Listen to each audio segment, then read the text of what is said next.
while preparing my presentation, my sermon this week, sementara lagi mau siap-siap khotbah ya, I'll try to look on articles about what makes people change before and after what, yeah, after marriage, yeah. Wow, how can people change before and after marriage?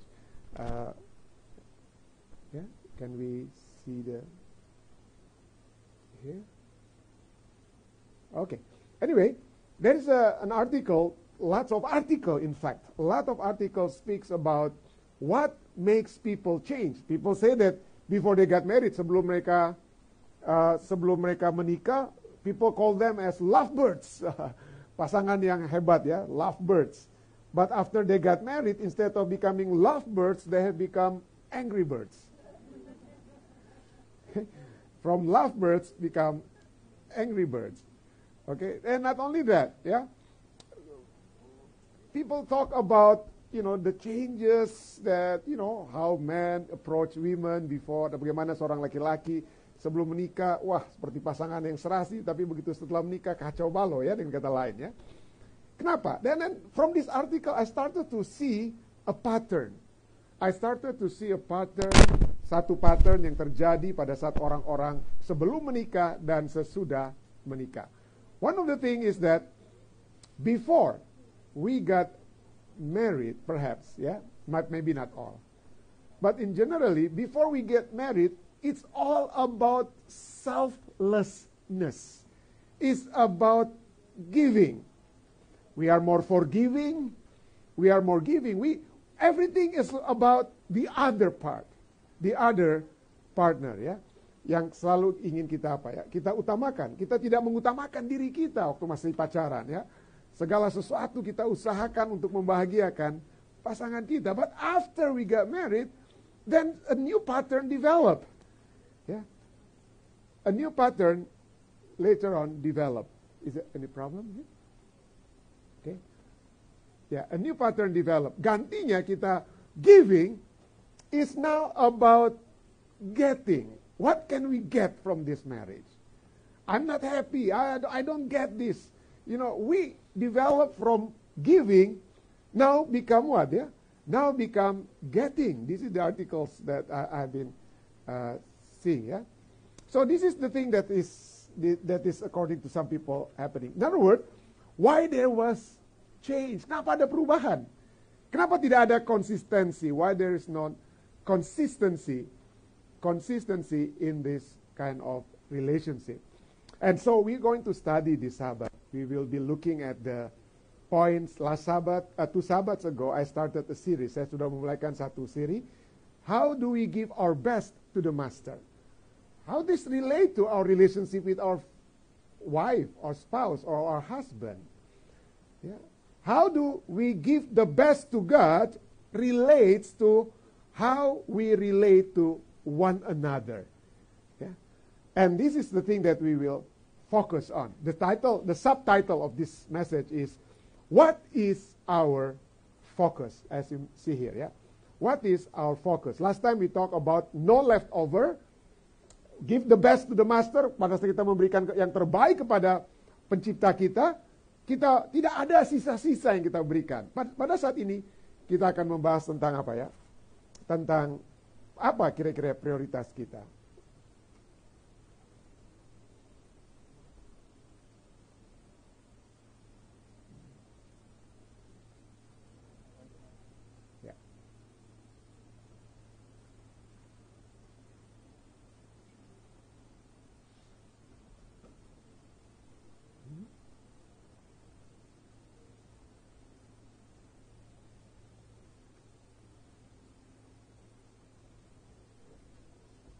Ya, so mudah-mudahan I hope this supaya dapat membantu kita ya. Bisa? Tidak ya?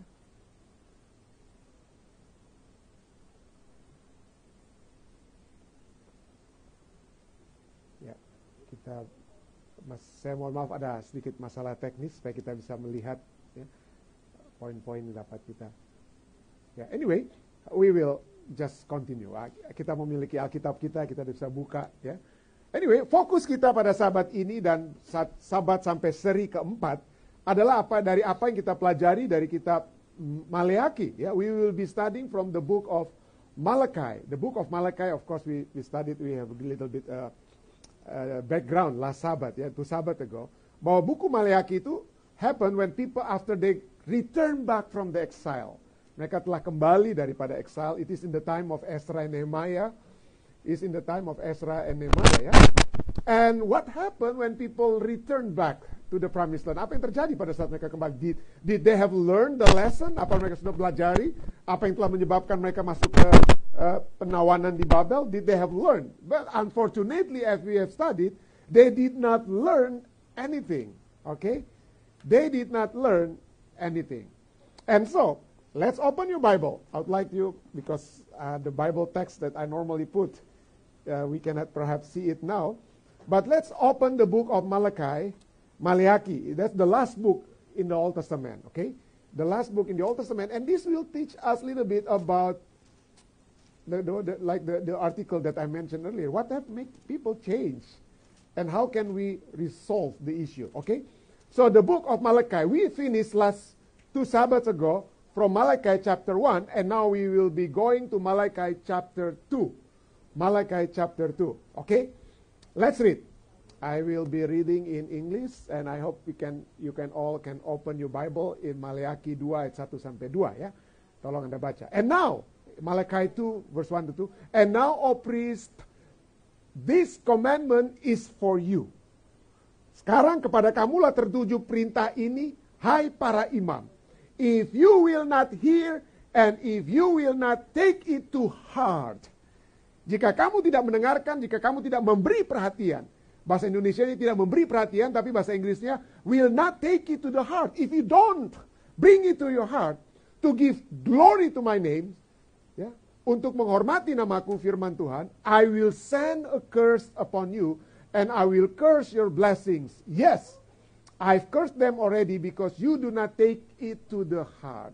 Aku akan mengirimkan kutuk ke antaramu dan akan membuat berkat-berkatmu menjadi kutuk. Dan aku telah membuatnya menjadi kutuk sebab kamu ini tidak memperhatikan. Because you do not take it to the heart. Okay, so there was a curse to the priest. Yeah, addressed to the priest because of the commandment of God, the will of God that has not been put into their heart. Tidak mendapatkan perhatian. Is it possible that outwardly I can become a priest, but inwardly I am not according to what God designed for me to do? Dapatkah kita menjadi orang Kristen di luar dan di dalam tidak ada Kristus? It's possible, ya. We are Christian, but there is no Christ in us. Yeah, there is a statement. Yeah, there is a statement saying that going to church does not make you a Christian any more than going to a garage make you an automobile. Pergi ke gereja tidak membuat Anda menjadi orang Kristen sama seperti pergi ke garasi, tidak akan membuat Anda pernah menjadi mobil kalau Anda pergi ke garasi. No. You cannot just by going to church, then there is a change of heart. Of course, we need to go to church. We need to listen. We need to be able to worship together. But if we go to church and go out from this church and there is no change of heart, kalau kita masuk ke dalam gereja, keluar dari gereja ini, tidak ada perubahan hati, then perhaps we need to ask whether we are a real Christian indeed. And so this is it. The priest, I rebuke you. I curse you. And verse 3 to 4. Let us read, continually read. Let's read. Maleaki 2 ayat 3 dan 4. Malachi 2, 3 to 4. Behold, I will rebuke your descendants and spread refuse on your faces. You know what is refuse? Itu kotoran, ya. Bahasa Indonesianya, aku akan melemparkan kotoran ke mukamu, yaitu kotoran korban dari hari-hari rayamu. So this is talking about dung. Ini kotoran seperti kotoran binatang dengan kata lain. Ditaruh ke depan. Jadi, kok Tuhan kok begitu ya? Masa ke muka manusia dilemparkan kotoran binatang, ya. But this is it. God has no other way to get their attention. Tidak ada cara lain untuk mendapatkan atensi umat-umat Tuhan ini kecuali with drastic measure. Dengan drastic kotoran dibuang ke muka kita. Ayat 4, verse 4. Symbolically of course. Yeah, God will not throw, Tuhan tidak akan buang kotoran kena ke muka kita semua begitu saja. Tentunya, ya. And verse 4. Then you shall know that I have sent this commandment to you, that my covenant with who? Coba kita baca. With who? Perjanjian dengan siapa? Dengan Lewi. My covenant with Levi may continue. If God did not take a drastic measure to even throw the dirt into this priest's face or people's face, then they will not come back to the covenant. They will not return back to the covenant, to the promise that God has made with them. Then you shall know that I've sent you commandment to you, that my covenant with Levi might continue, says the Lord. Now, the question is, why not Judah? Why not Simeon? Why Levi? What is so special about the Levites? Okay, is it because they're the one who leads in the temple? Is it because they work for God that God say, okay, I make a covenant with you? Apakah karena mereka itu adalah hamba-hamba Tuhan, perjanjian itu dibuat just because they work in the church? Mereka yang pimpin perbaktian, mereka lah pendeta-pendeta yang berkhotbah. And then that covenant was made? Yeah, of course, the Levites, they were assigned to lead in the worship. The point is not the Levite only because karena mereka lah orang-orang yang memimpin dalam ibadah. But the term itself, my covenant with Levi, is so significant in the Bible. And I would like to share that, ya. Saya akan bagikan. Nah, kenapa sangat my covenant with Levi? When did God mention in the Old Testament, aside from the book of Malachi 2, about my covenant with the Levite? And what did the Levite do? Apa yang orang Lewi lakukan yang menyebabkan Tuhan secara spesifik berfokus kepada mereka? That God focused on them. There are two incidents in which the Levites, that has nothing to do with the way they serve in the temple. Yang tidak ada hubungannya dengan pada saat mereka berbakti atau memimpin perbaktian di gereja. But what they do when they defend God. Bukan when they serve God in the temple, but when in their life they defend God. When is the time? Kapan orang Lewi itu berbeda dengan, when did the Levites are so separate from the other tribes when they stood up for God? Waktu menyembah patung tuangan. Yet, if you open your Bible in Exodus 32, you will discover the incident. Ada satu peristiwa yang mana apa? Satu peristiwa pada saat orang Israel membangun atau mendirikan apa? Lembu dari emas, ya. Lalu mereka menyembah, ya. Lalu Musa marah, Allah marah, ya. Lalu akhirnya hukuman Tuhan, the punishment is that you will die if you continue with this. Okay? But who wants to be on the side of the Lord?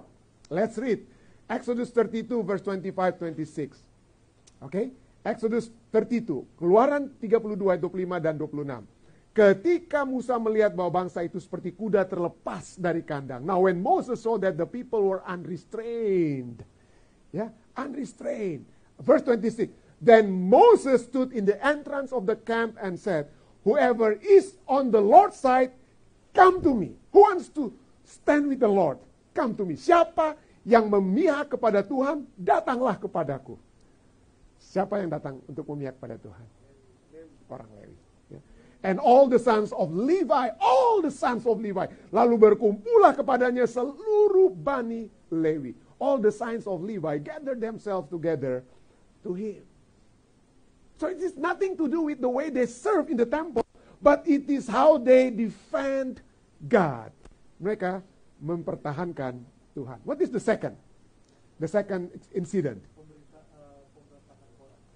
Ya, pemberontakan di Baal Peor. Okay? In Numbers 25, 1-3. Bilangan 25 ayat 1-3. Okay? Bilangan 25 ayat 1 sampai 3. Numbers 25, 1 to 3. Sementara Israel tinggal di Shittim, while Israel was staying in Shittim, the man began to indulge in sexual immorality with Moabite women, who invited them to the sacrifices to their God. So Israel yoked themselves to the Baal of Peor, and the Lord's anger burned against them.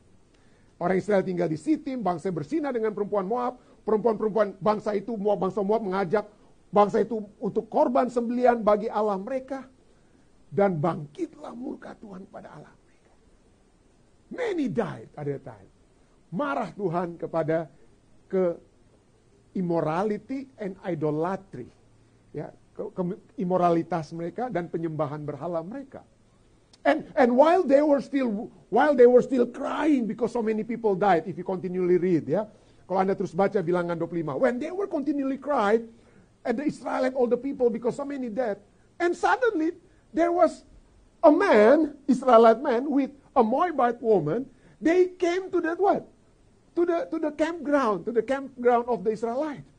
So they were shocked because how could this couple? Bagaimana mungkin dua pasangan ini? Orang-orang sedang berdoa, sedang menangisi keadaan yang mereka alami, and yet these two couple just brazenly entered to commit adultery, to commit immorality. And what happened? In verse 11 and 12. Numbers, baca, mari kita baca. Bilangan 25 ayat 11 sampai 12. And then Pinehas, anak Eleazar, anak Iman Harun, dari suku apa ini ya? Dari Lewi ya. Phinehas, son of Eleazar, the son of Aaron, the priest, has turned my anger away from the Israelites, since he was zealous for my honor among them as I am. Jadi, pada saat itu, I do not go to detail, but maybe we can go a little bit to the detail. So, Phinehas took his sword and killed the man and the woman. And God says, Phinehas, son of Eleazar, he was zealous for my honor among them as I am. I did not put an end to them in my zeal. Because of Phinehas, not many more people die. Verse 12. Bilangan 25:12. Verse 12. Therefore tell him, I'm making my covenant of peace with him. So you see here? What makes people, the Levites, receive the covenant of peace from God? What? Is it because they serve in the temple? No. But because they stand for God. Because they stand for God. So, my question is, is this something good? Of course, ya. Suatu hal yang baik sekali yang telah dilakukan oleh Phinehas. But the question is, when you return back to the book of Malachi, what happened to the Levites? Were they still faithful? Were they changed? What happened to them? Okay. Yeah. Okay, I put this already. Yeah.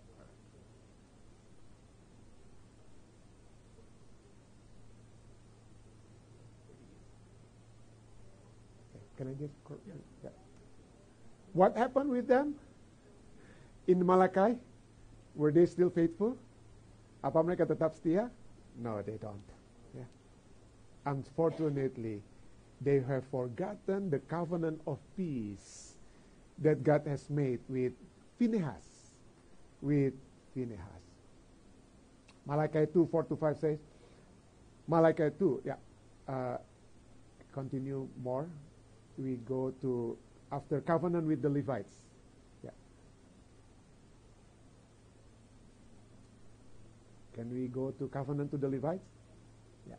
Oh, no. It's too far. More up. Yeah.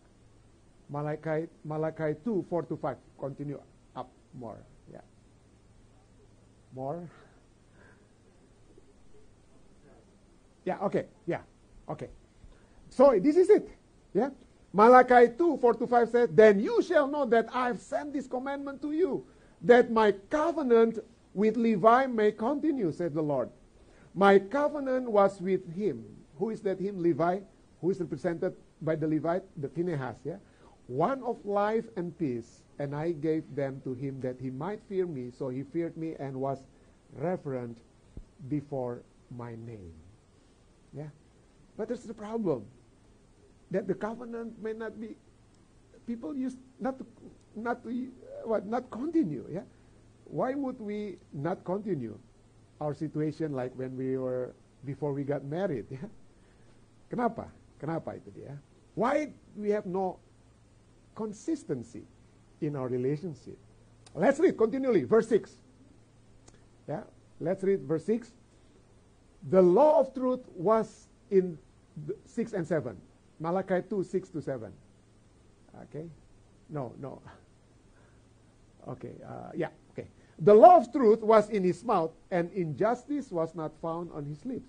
He walked with me in peace and equity, and turned many away from iniquity. For the lips of a priest should keep knowledge, and people should seek the law from his mouth. For he is the messenger of the Lord of hosts. In other words, what God is saying, apa yang Tuhan katakan di sini bahwa when you have that covenant of peace, when you have that covenant of life, pada saat kita memiliki satu perjanjian dengan Tuhan untuk satu kehidupan yang damai, kehidupan yang penuh, maka kebenaran itu harus ada dalam apa? Kehidupan kita. The truth must be within our mouth, not only that, but in our life. Yeah? We walk with truth. And when we walk with truth, yeah, we will be turned away from sins and iniquity. And when we keep that covenant, not only we will be turned away from sin and iniquity, but that knowledge will go to other people. Okay? For the lips of priests should keep knowledge, and people should seek the law from his mouth. From his mouth. So Malachi 2 speaks about the leaders, yeah? The priest. The priest. Okay? Leader is according to, can we go to the next slide, please, Joe? A leader is someone who knows the way, according to John Maxwell. Leader is someone who knows the way, goes the way, and shows the way. Can we go to the next? Yeah. Seseorang pemimpin adalah orang yang tahu jalan, yang berjalan di jalan, dia bukan hanya duduk di tempat, dan menunjukkan apa? Dan menunjukkan jalan. Dan menunjukkan jalan. But somehow, these Levites did not berjalan di jalan. Ya, dia mungkin dapat menunjukkan jalan, tapi dia tidak berjalan di jalan, dan dia tidak tahu jalan. Dia tidak tahu jalan. Ada satu artikel, one good article, we can go next slide. When leaders fall, all are punished. Pada saat seorang pemimpin jatuh, maka yang lainnya juga akan apa ya? Dihukum, jatuh. Itu artikel dari Marshall Siegel, staff writer dari Desiring God. Ya. And this is what is written in that article. We go to the next slide. Ya. Whether you are a leader in your church, your small group, or your family, when you allow sin to live in you, it will infect those who respect, admire, and imitate you. Saya pada saat saya membaca artikel ini, saya yang pertama-tama terpukul ya. I'm the one who is being rebuked. I'm the one who is being like electrocuted. Ya. Apakah Anda seorang pemimpin di gereja? Mungkin saya seorang pemimpin di gereja. Di kelompok kecil, saya juga seorang pemimpin kecil. Dan di keluarga Anda. Mungkin Anda merasa saya bukan pemimpin di gereja pendeta. I'm not the leader in the church. But you may be a leader in your family. You may be a leader in your working place. When you don't do well, when you let sin reign in your life, membiarkan dosa hidup dalam diri kita, itu akan menulari mereka yang menghormati, mengagumi, dan apa? Meniru Anda. Malachi 2 verse 8 says, you have departed from the way. You have caused many to stumble at the law. You have corrupted the covenant of Levi, says the Lord of hosts. Kamu ini menyimpang dari jalan. Kamu membuat banyak orang. Seorang pemimpin yang menyimpang akan membuat banyak orang tergelincir dengan pengajaranmu. Kamu merusakkan perjanjian dengan Lewi, firman Tuhan semesta alam. So many of you may think, oh puji Tuhan ya. Ya ini memang kena aja pendeta Rantung aja. This is for you Pastor Rantung. This is good only for pastors. For maybe ketua Tilaar, ketua Lalaki, ketua Aaron. Because they are the leader of church. But we are free. We are free. Well, are we? Whatever it is, all of us are leaders. Setiap kita adalah seorang apa ya? Pemimpin. Ibu Pendeta Sainseller is the leader to his children. To her children, I mean. Arda is the leader to her also children. In anything that we do, we are all in one way or another leaders. And in fact, when we talk in the Bible about the priest, who are the priests in the New Testament? Pastor Rantung is the priest. Well, the Bible, the New Testament speak about priesthood of all believers, right? And 1 Peter 2:9 says, tetapi kamulah bangsa yang terpilih, you all. Imamat yang rajani, all of us are a royal priesthood. Nggak bisa diganggu-gugat, kita semua adalah apa ya? Imamat yang rajani. All of us. We are all priests. And some priests are not faithful. Some priests have forgotten the role that they may have in their life. We can be Christian outside, but no Christ inside. Why? We may go to church. We may preach the gospel. Yeah, but we don't do what we preach. We don't walk the walk. Yeah? In other words, one text that strikes me a lot in my life is 1 John 1 verse 6. It says, if we say, jika kita katakan, jika kita bicara, bahwa kita beroleh persekutuan dengan dia. If we say that we have fellowship with him, but we walk in darkness. Namun kita hidup dalam kegelapan. We lie and do not practice the truth. Kita tidak mempraktekkan, kita tidak melakukan kebenaran.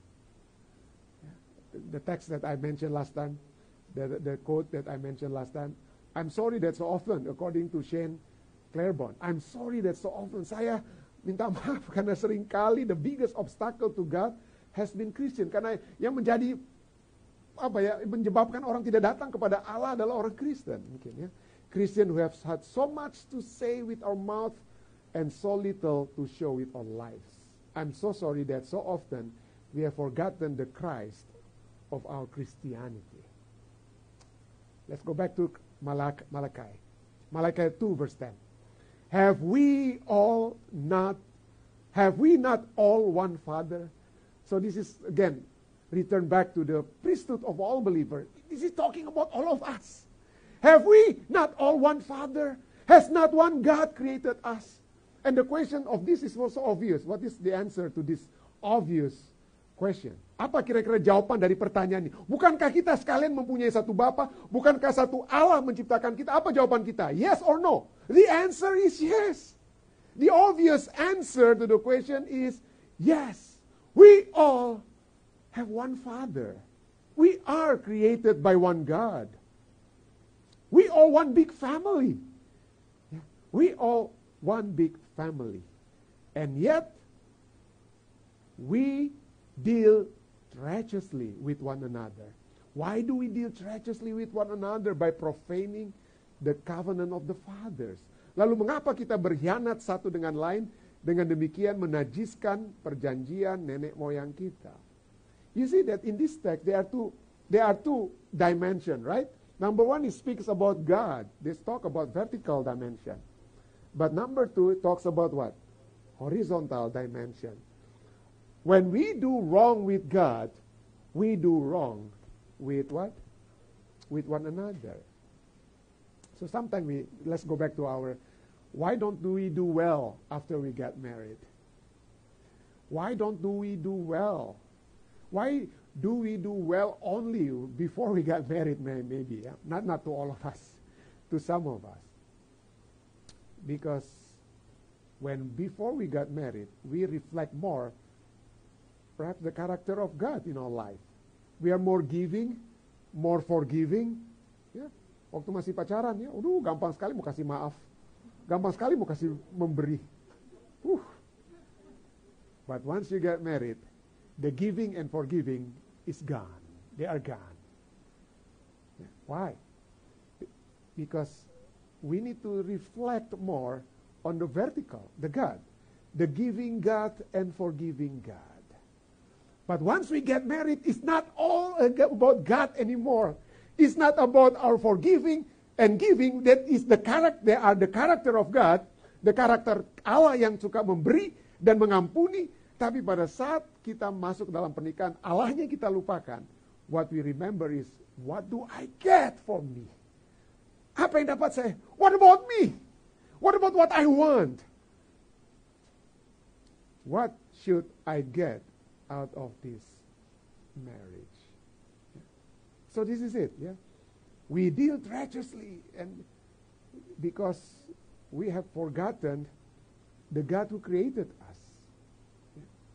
So in other words, when we don't give our best to God, yeah, we may not be able to give what is due to others.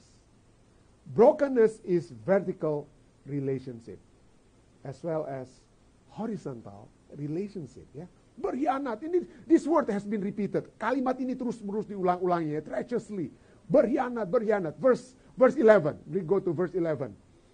Judah has been unfaithful. Ya, treacherously now become unfaithful. Yehuda telah berkhianat. Dan perbuatan keji dilakukannya di Yerusalem. Sebab Yehuda telah menajiskan tempat kudus yang dikasihi Tuhan. Dan telah menjadi suami anak perempuan Allah asing. You see, this text talks about marriage, right?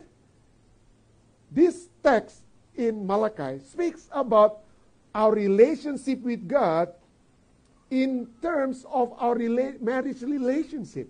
Berbicara tentang hubungan kita dengan Tuhan, yang ada hubungannya dengan apa ya? Yang ada hubungannya dengan hubungan pernikahan kita. What pengkhianatan apa yang terjadi dalam rumah tangga? What kind of unfaithfulness happened? Here this text talks about what? That the people has chosen anak perempuan Allah apa ya? Asing. The people have been marrying women who worship a foreign God. Siapa di dalam Alkitab yang menikah dengan wanita-wanita kafir lalu memiliki kehidupan yang baik? Ada kira-kira? Kecuali satu mungkin ya. Satu, maybe only one. Who? Boaz and Ruth, ya, okay. But they all have become what? Believer. But this text talks about not the women who had worship of foreign God. Wanita yang tadinya berbakti kepada perempuan Allah asing. No, it was not talking about the women who in the past worship but now worship together in the temple. No. This is talking about the people who keep continually worshiping foreign God, and yet the husband followed them. And so this is the situation with the Israelites. They have been unfaithful because now they have another woman in their life. Mereka sekarang memiliki wanita lain di dalam kehidupan mereka. And what is the problem with that? What is the problem with having another woman who worship foreign God in our life? What is the problem? The problem is, if you want to have a second wife, what will you do with the first wife? Yeah? In order to get the second wife, you forsake the first wife. So the Israelites have forsaken their God in order to get foreign God. And the effect of this, the result of this is not good. Look at Solomon, yeah? Lihat Raja Salomo. What kind of result that he had? So this is the double problem, the double issues, yeah? Before we get, you go something wrong, you go to women who worship a foreign God, and you've forgotten your first wife. And not only that, and this is according to verse 13. Let's go back to verse 13. Yeah. And this is the second thing that you do. You know, you have been unfaithful. You have now you have practiced polygamy. Not only practiced polygamy, but you forsaken the first wife. But while at the same time you do the wrong thing, and yet in verse 13 says, go to verse 13 please. In verse 13 says, and this is the second thing you do. You cover the altar of the Lord with tears, with weeping and crying. Dan inilah yang kedua yang kamu lakukan. Kamu menutupi mezbah Tuhan dengan air mata, dengan tangisan dan rintihan. Dan kata lain, can you imagine what they do? They have been unfaithful, and then they cry, Lord, Lord, please help me. Lord, please help me. Accept me. Accept me with what I am. No, God says, no, you need to be changed. Kamu harus berubah. But they keep crying.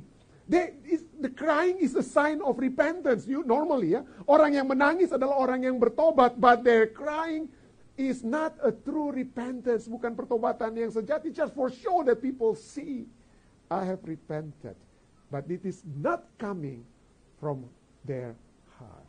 Sesuatu yang tidak datang. And in verse 14 to 15, in verse 14 to 15, again, can we see the next slide, please? You ask why. You ask why, Lord, while crying, they say, why, Lord, why? What's wrong with me? What have I done?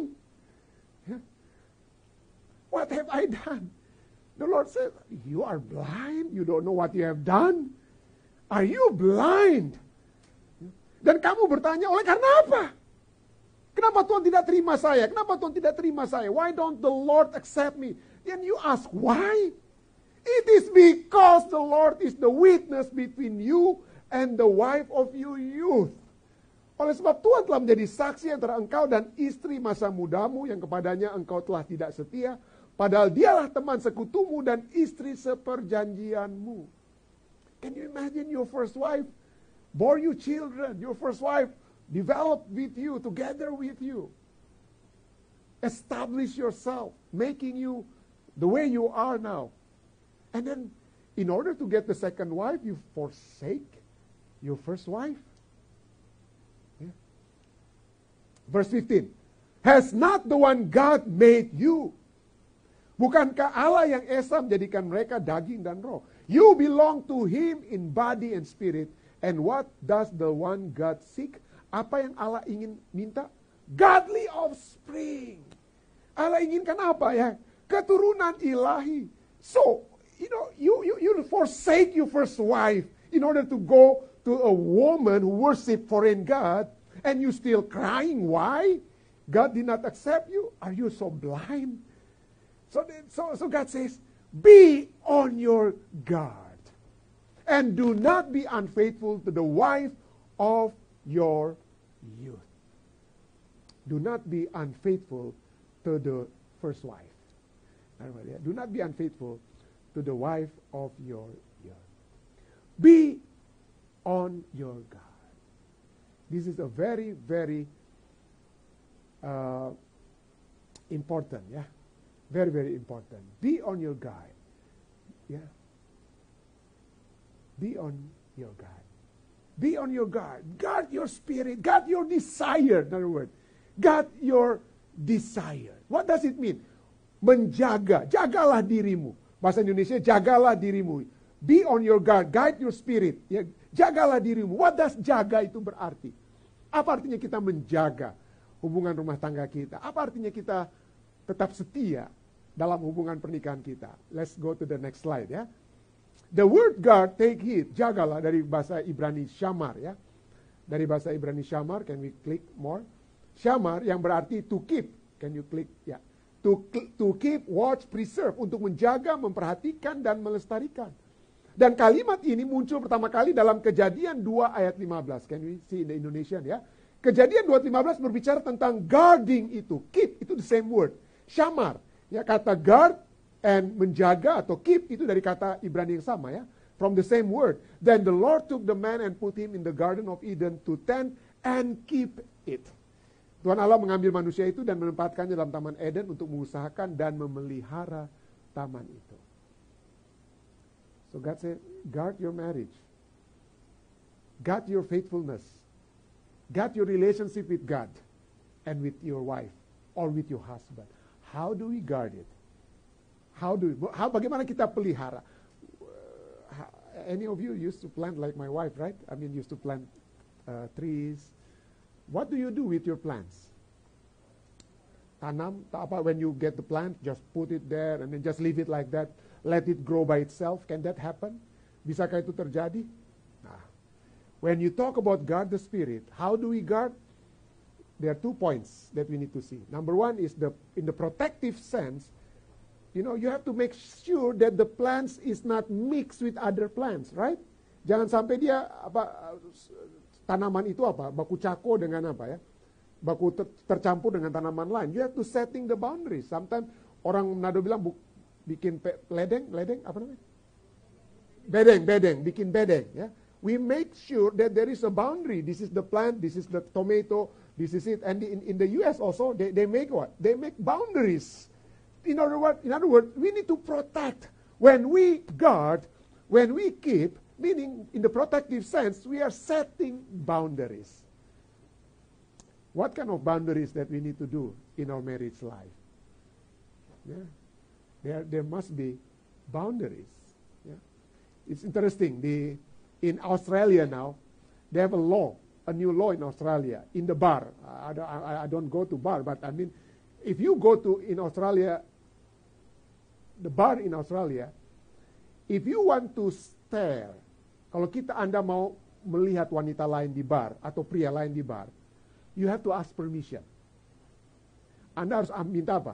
Minta izin. If not, you will be in trouble with the law.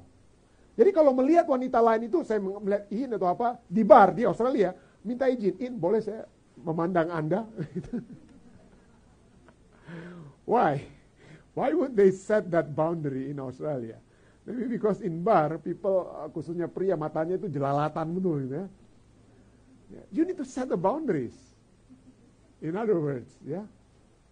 So protective sense, that's how we keep, that's how we guard. The second point is not in protective sense, but in productive sense. You need to cultivate growth. Pada saat kita menjaga tanaman, kita harus menjaga, mengolah, kita harus cultivate, harus tiap hari istri saya itu harus gembur-gemburkan tanahnya, ya, the soil has to be, cultivate, and then put fertilizer, organic fertilizer, atau disiram, ya, cultivate. Kalau cuma saya yang menjadi yang tanaman di rumah, mati semua, saudara, ya. But my wife is so good. Cultivate. So, when you keep the garden, according to the command of God, when you keep the garden in Garden of Eden, when you keep your family, are we setting the boundaries? Do we cultivate growth? Yeah? Cultivate growth. In other words, there must be effort. Yeah, there must be effort that we need to do. Yeah? Continually work on your marriage. And how do we do this constantly? How do we be protective? How do we be constantly setting the boundary and cultivating the growth? First of all, remember what the rebuke to the priest? Where is your heart? You don't do it with your heart. Because right now, maybe marriage is not anymore relationship. It has become business transaction, isn't it? Marriage is about the certificate that we can have. You know? Oh, I'm married now. Look at this is my certificate. And how do I know that marriage has become business transaction? Because it is what it is now, right? The next slide, you see that whenever people get married in the U.S., go down, yeah? Whenever people get married in the U.S., before this, prenuptial agreement, you need to sign a prenuptial agreement. I trust you, but not trust you full enough. This is my property. Ya, before I get married to you, this is my property. Inilah rumah saya, mobil saya. Kalau saya kawin dengan Anda, saya percaya Anda dapat jadi suami atau istri saya. Tapi saya tidak bisa percaya Anda sepenuhnya. Ya, kalau kita bercerai, prenuptial agreement means if we got divorced, you don't get the house, you don't get the car. They all belongs to me continually. Prenuptial agreement. I trust you, but I don't trust you. And so, Adventist Review says, Jesus does not what? Jesus does not make what? Yeah, prenuptial agreement. Jesus never demanded a prenup. Okay, Jesus never demanded prenup. Yeah. Because what? Because when you write prenuptial agreement, you're talking about we will divorce. Someday we will divorce. You prepare yourself for a divorce. But the Bible says, and the book of Malachi is so clear, God hates divorce. Yeah. For God hates divorce. Malachi 2:16, for the Lord God of Israel says that He hates divorce. Yeah. Have the people of God been unfaithful? Apakah umat Tuhan pernah tidak setia? Oh ya. Has the people of Israel run to other gods? Yes. The question is, did God divorce them? Apakah pernah Tuhan menceraikan mereka? Okay, continue with the next text. Ezekiel 16 verse 60 to 63 says, tetapi aku akan mengingat, walaupun kamu tidak setia, aku akan mengingat perjanjianku dengan engkau pada masa mudamu, dan aku akan meneguhkan bagimu perjanjian yang kekal. Aku akan mengadakan pendamaian bagimu karena segala perbuatanmu, demikianlah firman Tuhan. Yes, yet, walaupun kamu tidak setia, although you are not faithful, I will remember my covenant with you in the days of your youth. And I will establish with you an everlasting covenant. I forgive you all that you have done. I forgive you. Why? Because pernikahan bagi Tuhan, it is a reflection of His image. Pada saat Tuhan menciptakan pernikahan, itu adalah refleksi daripada apa? Gambar Tuhan. In our marriage, people should see, wow, keluarga yang harmonis. What does keluarga yang harmonis means? Keluarga yang ada Tuhannya ya. The family that prays together stays together. It's something that we need to keep reminding ourselves. Because marriage is an expression of God's image. Yeah. So the question is, Pastor, how many of us, many of you may ask, Pastor, how many of us can be so faithful continually? How can we be consistent? How can we be consistent? This is the question that none of us may be able to answer. Based on our strength. No. Bukan karena saya pendeta, saya akan selalu konsisten dengan janji pernikahan saya. Bukan karena saya ini dan itu, saya dapat menjadi kekuatan. Kekuatan kita, our strength is not coming from us. Our strength is only from the real high priest. Okay? The real high priest. Hebrew 4 verse 15-16 says, sebab imam besar yang kita punya, bukanlah imam besar yang tidak dapat turut merasakan kelemahan-kelemahan kita, ketidaksetiaan kita, kelemahan-kelemahan kita, kekalahan kita. Sebaliknya sama dengan kita, ia telah dicobai. Hanya dia tidak berbuat dosa. Kita yang berbuat dosa. Kita yang tidak setia. Kita yang ngawur. Ya. Sebab itu marilah kita dengan penuh keberanian menghampiri takhta kasih karunia. Supaya kita menerima rahmat dan menemukan kasih karunia untuk mendapatkan pertolongan kita pada waktunya. We cannot do it by ourselves. We can only come boldly to the throne of grace. That we may obtain, supaya kita menerima. This is not something that we do, but something that we receive. Something that we receive. We all are leaders. Kita semua adalah pemimpin. We all leaders. We have a sphere of influence. Whatever we do, whoever we are, siapapun kita, apapun yang kita lakukan, kita semua adalah pemimpin-pemimpin. And so, there is a requirement. God has required something great from us. What about the people who follow us? And so, maybe some of you say, Pastor, I'm not married yet. But you are a leader to other people. And they are your family. And so that's the reason why. The 2 points that I would like to leave behind is that if we want to give the best to the master, if we want to give the best to the master, and be able to establish a closer relationship to one another. Number 1, let us focus on family. Not only our family, my wife or my children, but the people, the family of God. The people that you are been close to. Tetangga-tetangga kita, sahabat-sahabat, our friends, our neighbors. Focus. They are the family of God. Focus on that. Focus and be a good example. And second point is that we need to focus in guarding our heart. Hati-hati dengan hati kita. Hati-hati dengan hati kita. Guarding our heart. Do we keep the heart that is pure? Do we keep with the protective sense, guarding the heart? Adakah hati kita itu ada boundary-nya? Apa yang dapat saya lakukan kepada orang lain yang tidak boleh saya lakukan kepada orang lain? Adakah boundary, limitation yang harus kita jaga, kita harus jaga. Saya tidak bisa melakukan hal yang saya lakukan kepada istri saya kepada orang lain. We cannot do that. We must have and set boundaries. But not only in the protective sense, we need to also guard our heart with the productive sense. What does it mean, guarding the heart with productive sense? How about developing our relationship with God? How about putting Him first in our life? I bring this in the name of Jesus.